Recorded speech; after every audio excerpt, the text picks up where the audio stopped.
Glory be to God in the highest. Calvary greetings to you from the throne of grace. And this is First Baptist Church Ikeja, Prevailers Sanctuary. I warmly welcome you to church once again. Happy Easter.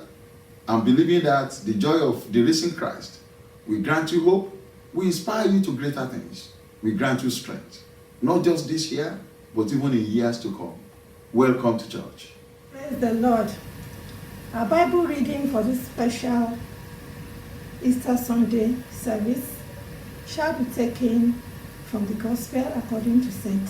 John, chapter 19, from verse 28 to the end, and chapter 20, from verse 1 to 23. Chapter 20. Early on the first day of the week, while it was still dark, Mary Magdalene went to the tomb and saw that the stone had been removed from the entrance. So she came running to Simon Peter and the other disciple, the one Jesus loved, and said, "They have taken the Lord out of the tomb, and we don't know where they have put him." So Peter and the other disciples started for the tomb. Both were running, but the other disciple outran Peter and reached the tomb first. He bent over and looked in the stripes of linen lying there, but did not go in. Then Simon Peter was behind him, arrived and went into the tomb. He saw the stripes of linen lying there, as well as the burial clothes that had been around Jesus' head. The cloth was folded up by itself, separate from the linen. Finally, the other disciple, who had reached the tomb first, also went inside. He saw and believed. They still did not understand from Scripture that Jesus had to rise from the dead.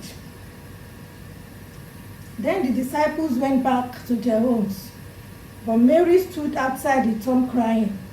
As she wept, she bent over to look into the tomb and saw two angels in white, seated where Jesus' body had been, one at the head and the other at the foot. They asked her, "Woman, why are you crying?" "They have taken my Lord away," she said, "and I don't know where they have put him." At this, she turned around and saw Jesus standing there, but she did not realize it was Jesus. "Woman," he said, "why are you crying? Who is it you are looking for?" Thinking he was a gardener, she said, "Sir, if you have carried him away, tell me where you have put him, and we get him." Jesus said to her, "Mary." She turned towards him and cried out in Aramaic, "Rabboni," which means teacher. Jesus said, "Do not hold on to me, for I have not yet returned to the Father. Go instead to my brothers and tell them, I am returning to my Father and your Father, to my God and your God." Mary Magdalene went to the disciples with the news, "I have seen the Lord." And she told them that he had said these things to her. Verse 19. On the morning of that first day of the week, when the disciples were together, with the doors locked for fear of the Jews, Jesus came and stood amongst them and said, "Peace be with you." After he said this, he showed them his hands and side. The disciples were overjoyed when they saw the Lord. Again, Jesus said, "Peace be with you. As the Father has sent me, I am sending you." And with that, he breathed on them and said, "Receive the Holy Spirit." The last verse, verse 23. If you forgive anyone his sins, they are forgiven. If you do not forgive them, they are not forgiven. May the Lord bless his words in our hearts. Happy Easter.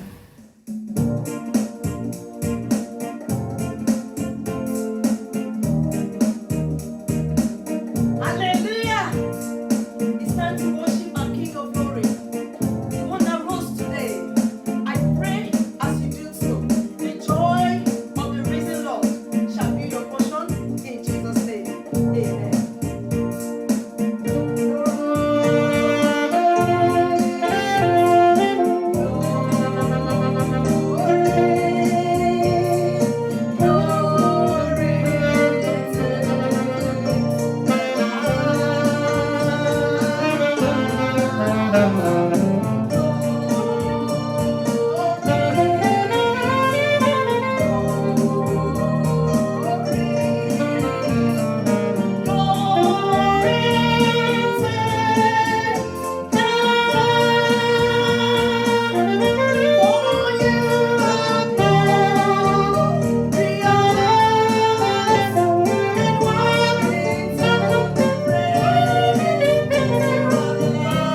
The Bible reading for this special Easter Sunday service shall be taken from the Gospel according to St. John, chapter 19, from verse 28 to the end. Later, knowing that all was not completed, and so that the scripture will be fulfilled, Jesus said, I am thirsty. A jar of wine vinegar was there, so they soaked a sponge in it. But the sponge put the sponge on a stalk of the hyssop plant and lifted it to Jesus' lips. When he had received the drink, Jesus said, it is finished. With that, he bowed his head and gave up his spirit. Now it was the day of preparation, and the next day was to be a special Sabbath. Because the Jews did not want the bodies left on the crosses during the Sabbath, they asked Pilate to have the legs broken and the bodies taken down. The soldiers, therefore, came and broke the legs of the first man who had been crucified with Jesus, and then those of the other. But when they came to Jesus and found that he was already dead, they did not break his legs.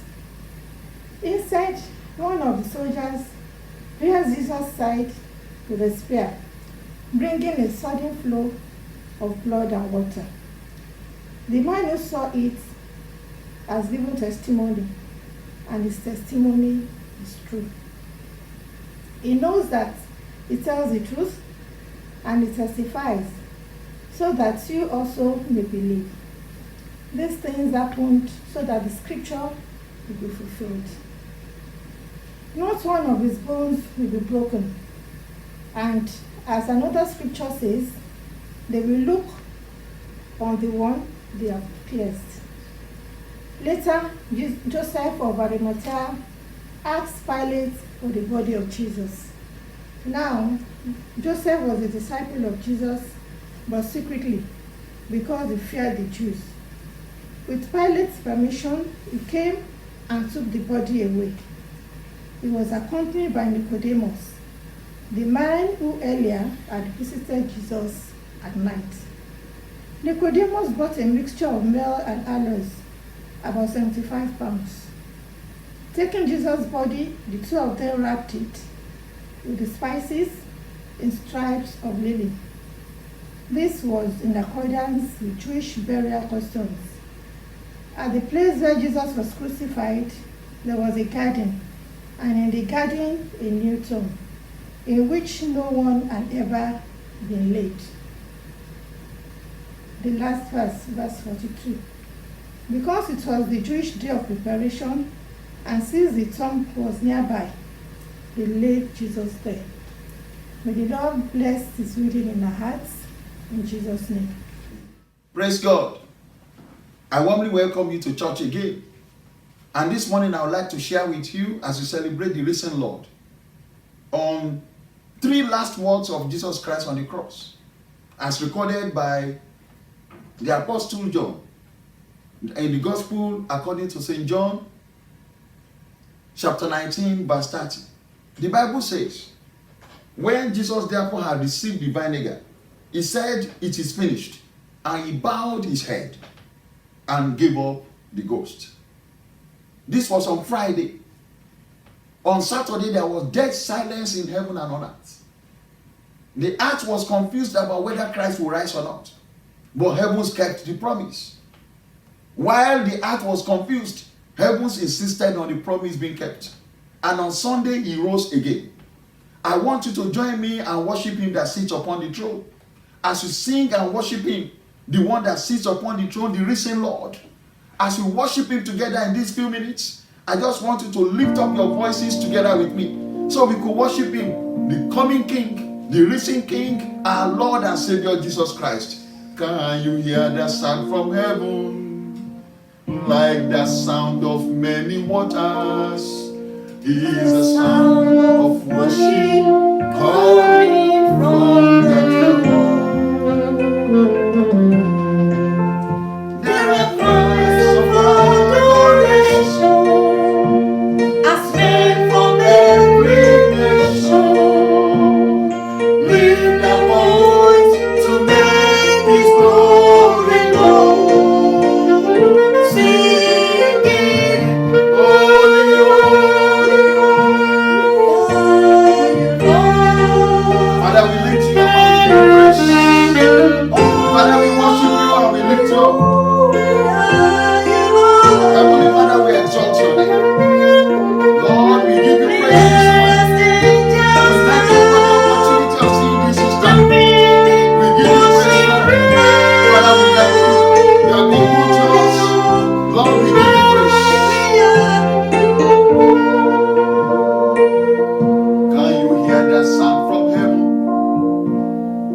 like the sound of many waters.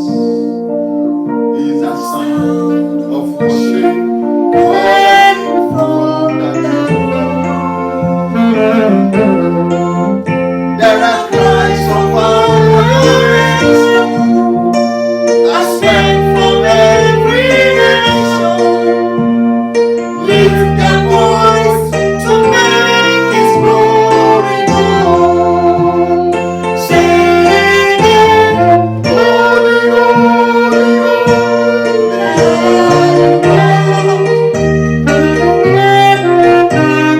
holy, holy, holy,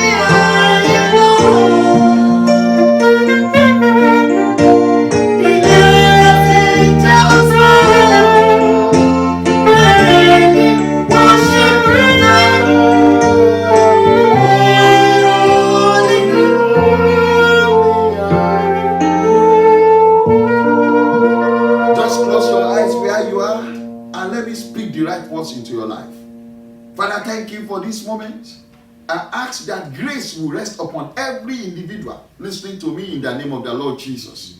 I ask that grace, Lord, will abide upon their lives. I ask that the power of resurrection will alight upon them. I ask that the glory already stored ahead of them will be manifested in the name of the Lord Jesus. Father, I speak this word again, that should any destiny be locked down, by the power of the risen Lord, let that destiny be loosed from where it is locked and manifest in the name of the Lord Jesus. Thank you, Father. Father, I ask that in this rest few days, as we start this new week, we ask that glory of the risen Lord will manifest upon our lives. That which we have not finished, you will grant us power to begin to finish them. Lord, I speak to these people listening to me and looking at me, watching me. I ask that every abandoned project in your life receive the power of resurrection and be lifted up unto completion in the name of the Lord Jesus. Thank you, Father. Blessed be your name, O Lord. In Jesus' mighty name, we have prayed. Wherever you are, you may take your seat as I share with you on It Is Finished. God bless you. It is finished. The last three words of Christ on the cross, as recorded in the book of John chapter 19, verse 30. When Christ said it is finished, He meant it is finished. He did not say it was finished. Neither did He say, I have finished. He didn't also say it will be finished. And He neither said, I am finished. In fact, that would be a disaster. These three words that He said, He meant the meaning of the three words. It is finished. And I believe this should bring certain remembrance to you about your own life as you celebrate the risen Lord. This word should remind you of your life. It should remind you of the unfruitfulness of living a life that has abandoned projects. Maybe I should remind you of your own life now. The abandoned projects you have. The unfinished business you have. The marriage that is wrecked that you walked out of. That abandoned spouse. The abandoned child or children. That degree you never completed. The course you started and you never finished. Remember the words at the cross. It is finished. Will you be able at the end of your life to say it is finished? Like the Master said at the cross. Let me remind you, the book you started this year that you have never finished. Those ones you abandoned last year. In fact, your life is filled, it's like a journey filled with unfinished and abandoned projects. The mission field you ran away from.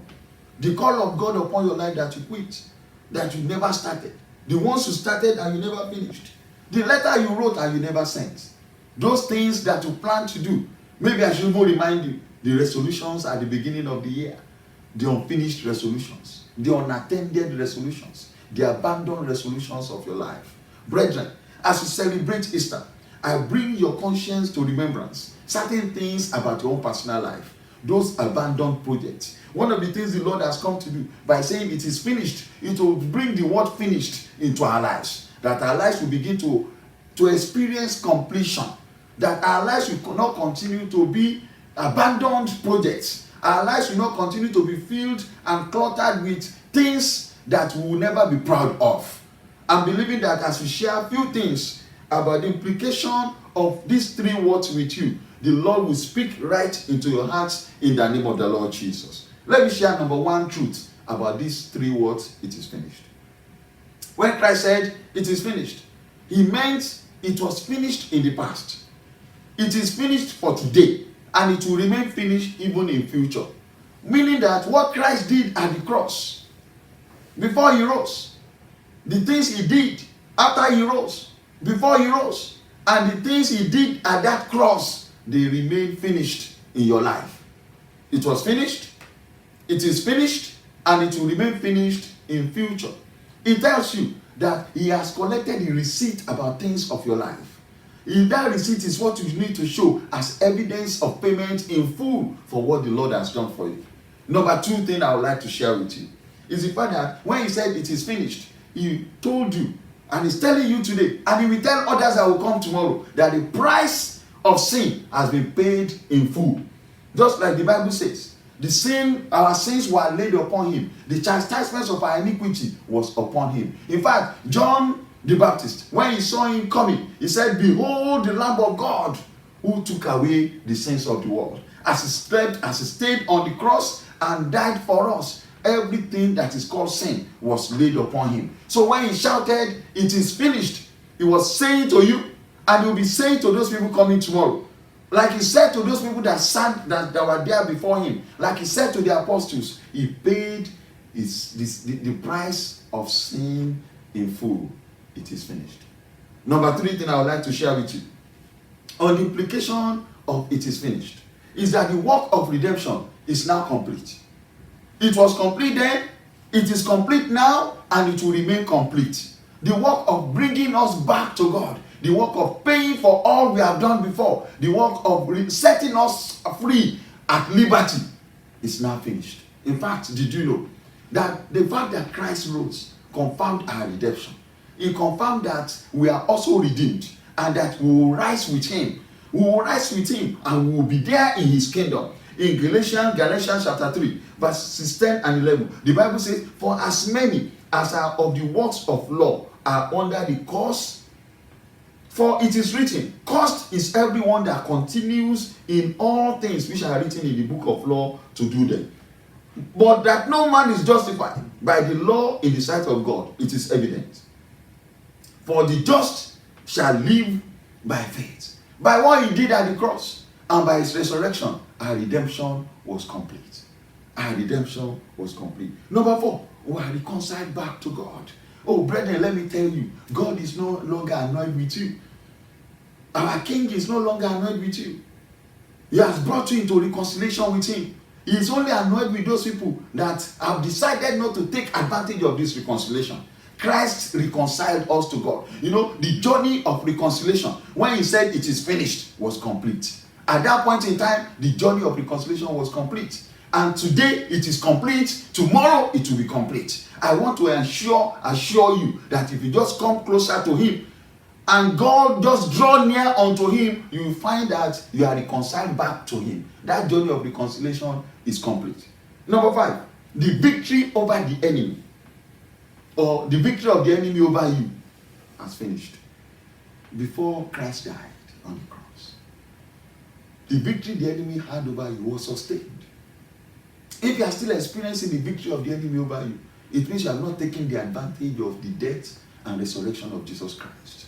You have not taken advantage of these 3 words. When he shouted, it is finished, he shouted that the victory this enemy has had over you all these years is finished. I want you to take advantage of that. I want you to move as a victor. I want you to walk as somebody that has conquered, because you are basking in the euphoria of the fact that Christ died for you on the cross, rose again, and declared to you that the victory over the enemy of you has finished. Let me share number 6 point with you. The final victory over Satan is secured. Brethren, whatever the enemy is doing with you now, called Satan, he has lost battle over your life. In fact, you can turn to your neighbor. If you are not too far from him, I know we are doing social distancing now.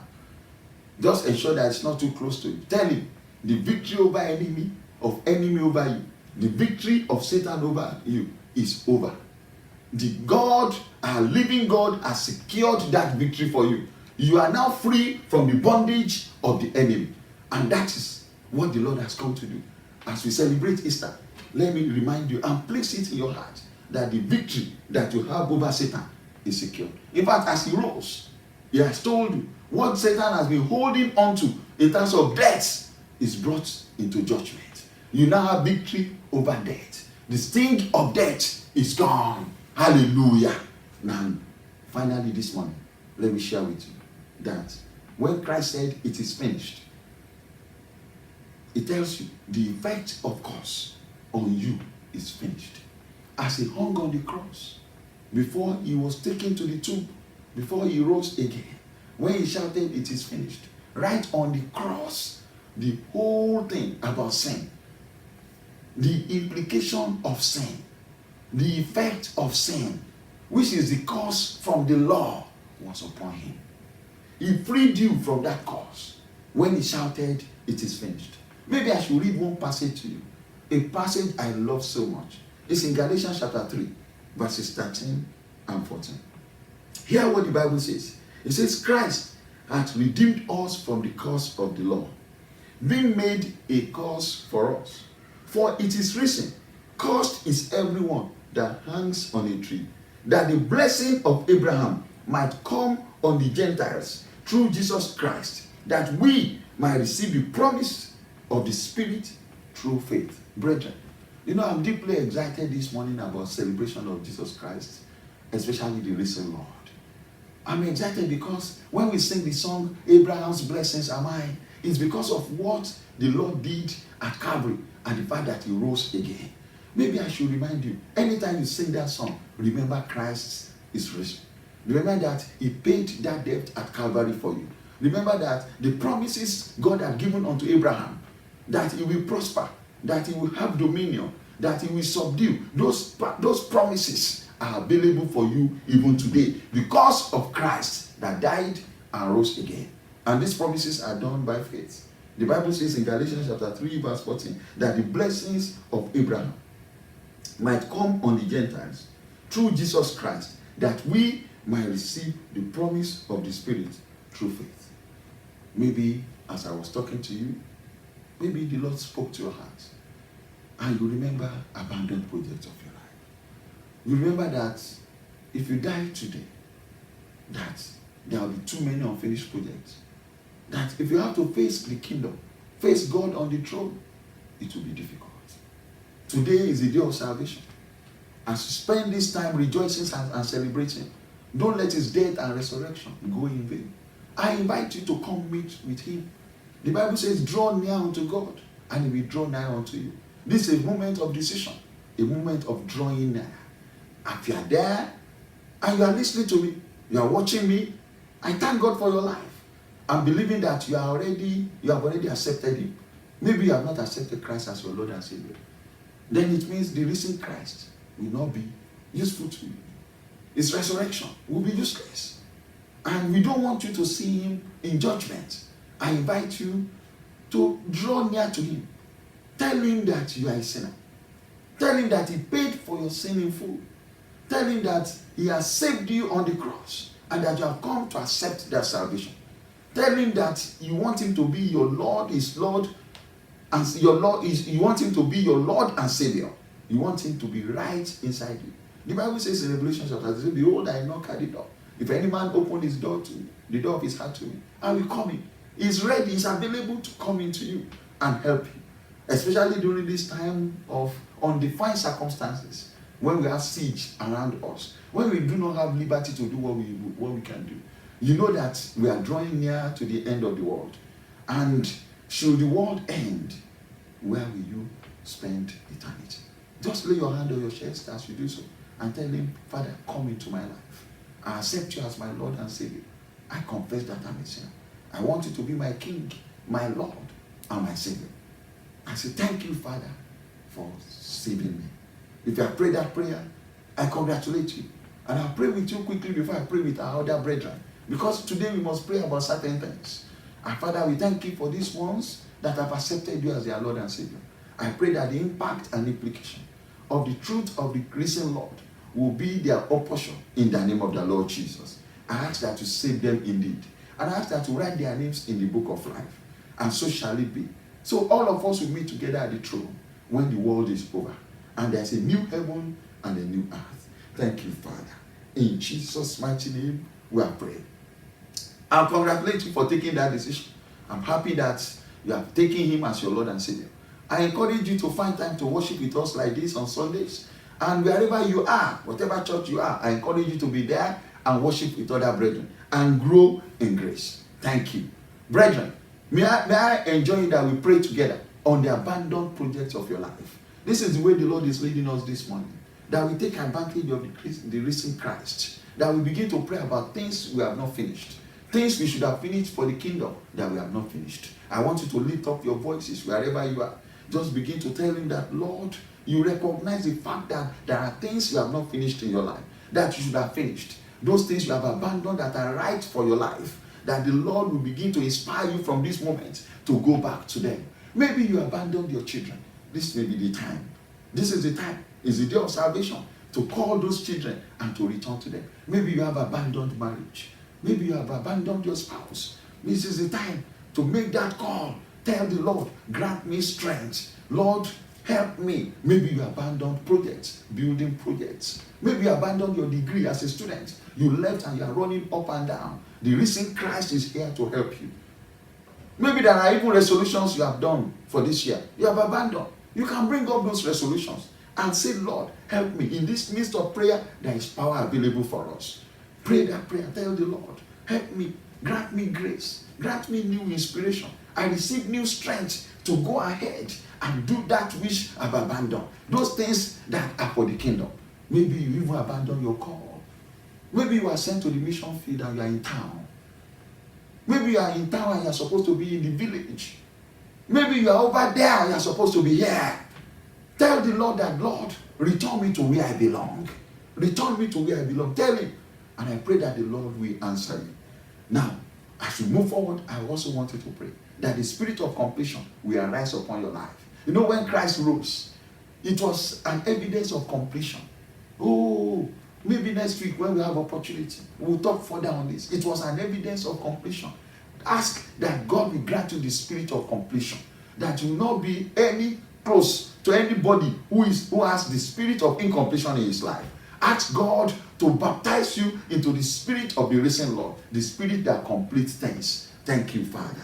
Maybe you should ask him this morning about hindrances that the enemy has placed upon your way, that you will march on those hindrances. You will lift up your leg and trash them under your feet. You will walk over those hindrances and you become stepping stones for you onto higher grounds. That will be your portion in the name of the Lord Jesus. And maybe I should pray for you. In particular, I want to pray for pregnant women. As the Lord has told us in our closet, I pray for every pregnant woman, man here, listening to me. I ask that your day of delivery, there will not be panic. In the midst of this siege, I ask there will be help for you. That on the day of delivery, there will be strength available for you. Before you travail, may the Lord grant you strength to bring forth. And let there be abundance of help for you. In the name of the Lord Jesus. I declare to you that you will hear the voice of your child and your own voice will be alive in the name of the Lord Jesus. There will be abundance of help for you on the day of delivery. I pray for that woman who has problem with her child. That child that has just been born without nails. I ask that the Lord will step into your matter. Every imperfection in the child, that new child, the Lord, by the risen power of the Lord of resurrection will step onto that situation. And she will come alive in the name of the Lord Jesus. I speak to you as you listen to me and watch me, that the Lord will baptize you with the power from on high, ability to complete things. Let that be your portion in the name of the Lord Jesus. Thank you, Father. I pray for you. If you are sick, I ask that, because the Bible says by his stripes we are healed, that in this moment of worship, that prayer, this power, the power of resurrection will alight upon you. The balm of Gilead will rub over you. I ask that his blood will cleanse you, and I ask that you receive strength and perfect healing now in the name of the Lord Jesus. For the Bible says, at the name of Jesus, every knee shall bow and every tongue must confess that is Lord. For he has given him a name above all names. I do not care what the name of that sickness is. I ask that that sickness be relieved of that body now in the name of the Lord Jesus. The Bible says, strangers shall hear my voice and they will come out with fear and trembling from their hidden places. I ask every stranger which is sickness in your body, let them begin to hear my voice now and come out from their hidden places in the name of the Lord Jesus. I speak perfect healing to these bodies. Thank you, Father. Thank you, Lord. Father, we ask that when this siege is over, you grant us opportunity again. We will come together in fellowship and we will count ourselves, and none will be found missing. In Jesus' mighty name, I have prayed. Amen. Thank you for watching this morning. But as is our tradition, we always close our service having offerings, especially on this broadcast. I would like you, if you have your offering and you're a member of First Baptist Church Ikeja, as is our tradition, please lift up that envelope or lift up your phone, because you transfer those monies through phone. Lift them up together and ask and confess that the Lord will bless them indeed, that you are loading your heavens with seed, and they will come with abundance of rain. We load our heavens this morning with seed. Lord, there will be abundance of harvest in the name of the Lord Jesus. Let there be showers of blessing. Lord, let there be showers of blessing. Let there be showers of blessing. Lord, we load our heavens. We have done that which you have told us to do. So our hands are open to receive those blessings. So shall it be that the church will use this money for your own glory, and we will be blessed indeed. In Jesus' mighty name, I have prayed. And may I tell you, should you want to transfer those funds, you will see our number. The account number will be just scrolling down under the screen. I pray that you take advantage of that. And I'm believing that we will come together again and worship together.